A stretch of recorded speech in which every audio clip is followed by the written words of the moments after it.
Assalamualaikum warahmatullahi wabarakatuh. Apa kabar? Jumpa lagi bersama saya Fauji di channel Fauji Ganim. Teman-teman, alhamdulillah hari ini merupakan hari pertama seri MotoGP Mandalika akan berlangsung ya, yang mana biasanya setiap seri itu akan dimulai pada hari Jumat, Sabtu, dan Minggu. Setelah sebelumnya kita pernah mendengar isu-isu terkait dengan penyelenggaraan seri MotoGP Mandalika tahun 2024 ini, seperti belum dibayarnya hosting fee ke Dorna, kemudian sedikitnya penjualan tiket pesawat, ada isu terkait dengan mahalnya akomodasi. Ya memang betul, eh, apa namanya, kita agak sedikit kesulitan untuk bisa terbang ke Lombok karena tiket pesawat di domestik ini lagi tinggi gitu ya. Nah, namun eh, ya saya mengapresiasi komitmen penyelenggara di MotoGP Mandalika ini, yang ketiga kita berhasil gelar. Terbukti semua logistik Dorna dan dari San Marino, Italia, seri minggu lalu itu sudah terbang ke Lombok dan sudah di setup gitu ya. Semuanya sudah disiapkan, baik dari logistiknya, para pembalap juga sudah datang, bahkan kemarin sudah ada parade para pembalap di Mataram ya, di Lombok, dan itu menandakan bahwa gelaran MotoGP Mandalika 2024 akan berlangsung dan jadi gitu ya. Saya senang karena saya salah satu penggemar MotoGP ya sejak 2000, zaman Rossi masih di Honda ya. Dari Honda pindah ke Yamaha.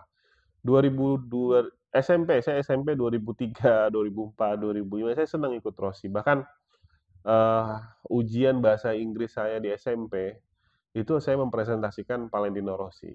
Jadi the Valentino Rossi, the color is yellow waktu dia di Camel gitu ya. The motorbike is Yamaha.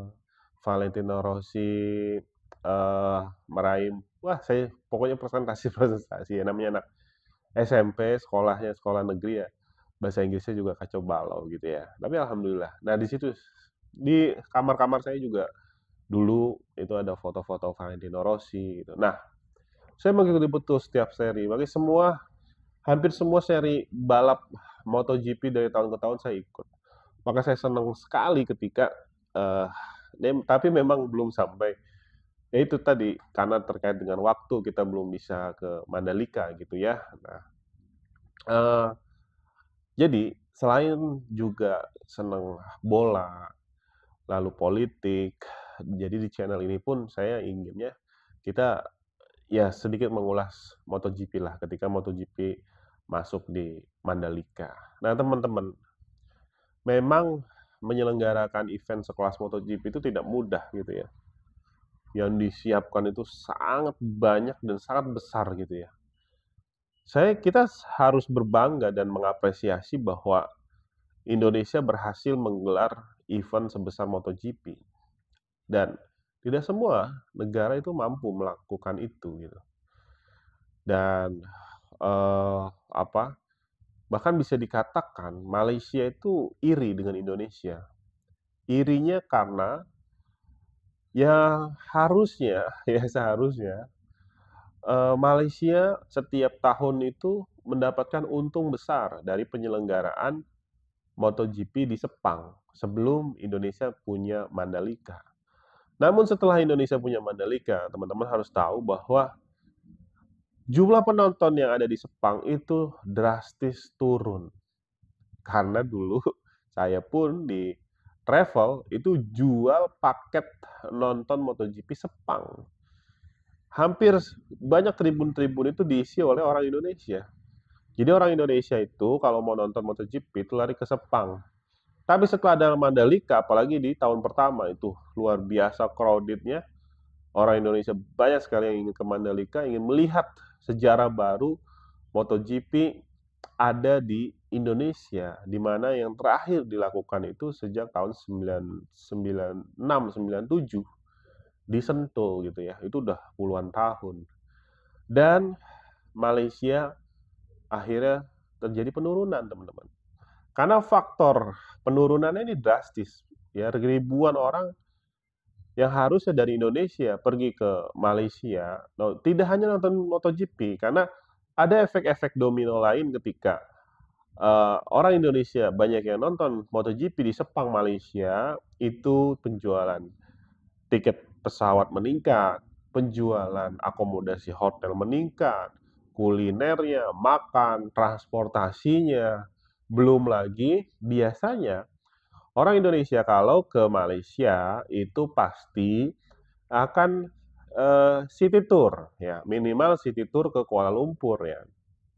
Karena posisi Sepang ini sebetulnya bukan ada di Kuala Lumpur. Sepang ini adanya di Sepang itu, nggak jauh dari bandara. Nah, pasti nanti akan ada efek-efek pemasukan lain dari penyelenggara MotoGP Sepang. Ketika Indonesia punya Mandalika, ya nasionalis kita juga tinggi lah. Kita pasti akan lebih milih nonton di Mandalika. Sehingga boleh dilihat tribun-tribun MotoGP Sepang itu mulai berkurang, mulai berkurang. Saya melihat betul itu karena saya tahu bisa membandingkan dari event-event yang lalu gitu ya. Oke. Nah, itu terkait dengan kondisi penyelenggaraan. Nah, kemudian bagaimana Indonesia ini?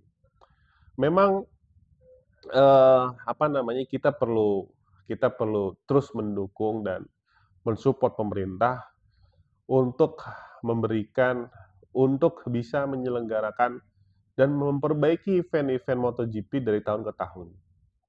Ya dari segi fasilitasnya, tapi saya lihat fasilitasnya terus bertambah gitu ya. Eh, Tinggal rumput aja sebetulnya. Itu kenapa rumput itu selalu telat gitu untuk dihijaukan. Udah walaupun sudah ditutup, saya lihat tuh walaupun sudah ditutup masih tetap aja warnanya belum tumbuh sempurna hijau gitu ya. Nah itu aja, sisanya yang lain oke lah gitu ya. Dari tribun sudah diperbaiki, sudah oke. Terus ada tambahan-tambahan fasilitas lainnya gitu ya. Ya, oke lah. Tinggal nanti tuh sebenarnya bagaimana ada sebuah eh, angka yang cukup ekonomis lah untuk bisa orang Jawa atau orang Sumatera bisa terbang ke Lombok sehingga itu memang target 100.000 lebih penonton itu bisa tercapai. Nah, itu mungkin harus betul-betul dipertimbangkan. Oke. Kemudian bicara penyelenggaraan MotoGP-nya seperti biasa, hari Jumat itu free practice ya, jadi latihan bebas. Latihan bebas 1, latihan bebas 2, semua Moto3, Moto2, MotoGP dan di di hari Sabtu itu kualifikasi dan juga ada sprint race untuk MotoGP. Nah, di situ udah mulai balapan. Sprint race itu ya, balapan pertama itu sprint race di hari-hari Sabtu. Dan di hari Minggunya baru semua balapan. Diawali dengan pemanasan di pagi hari, lalu siangnya mulai itu Moto3, Moto2, MotoGP dan nggak tahu mungkin ada uh, IATC ya, Asian Talent Cup yang biasa yang dulu diikuti oleh Veda. Sekarang Vedanya udah naik ke Red Bull Rookie Cup di Eropa ya. Nah, seperti itu kabar terkait dengan MotoGP Mandalika. Kita doakan semoga berjalan lancar ya, menghibur dan penontonnya juga banyak dan ini menjadi event tahunan yang selalu diselenggarakan oleh Indonesia. Oke, itu aja. Sampai bertemu di video berikutnya. Terus support channel ini supaya channel ini terus berkembang. Kita menuju 10.000 subscriber, teman-teman. Saya tutup dan saya akhiri. Assalamualaikum warahmatullahi wabarakatuh.